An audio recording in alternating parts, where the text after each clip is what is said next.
dans nos autres corps de métier de musée, c'est facile de distinguer le rôle de la fille des coms puis de la conservatrice. Avec le numérique, le travail de la fille des coms puis de la conservatrice, il y a un flou entre les deux.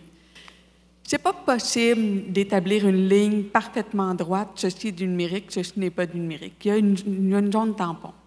Mais à la base, le numérique, c'est humain et informatique. Il y a des outils informatiques.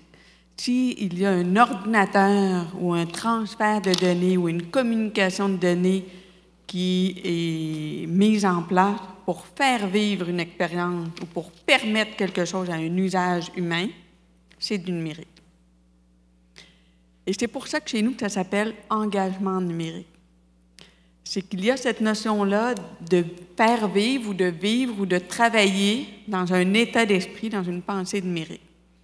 Alors là où la zone est floue, si j'ai un ordinateur dans lequel il y a un fichier numérique pour faire une projection, est-ce que c'est du numérique ou c'est pas du numérique? Rendu là, on parle un peu plus de multimédia.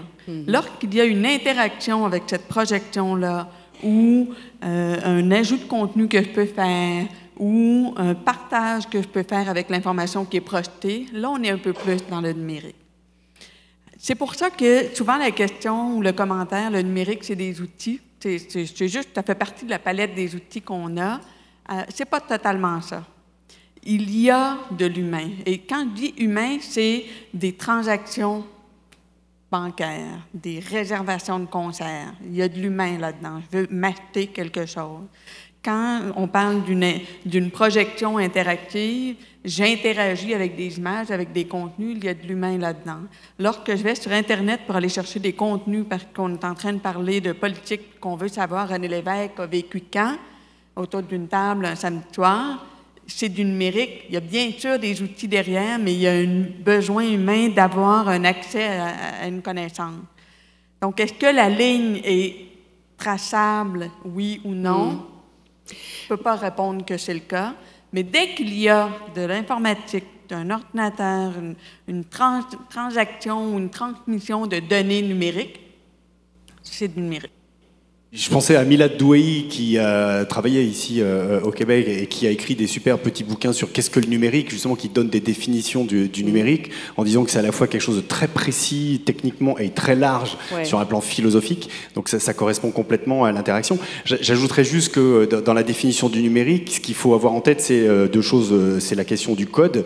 Donc le code, c'est quand même quelque chose qui est important. C'est vrai que dans la projection d'un fichier numérique, il n'y a pas de code. Mais à partir du moment, dans tout ce que vous avez décrit, il y a du code informatique derrière ça.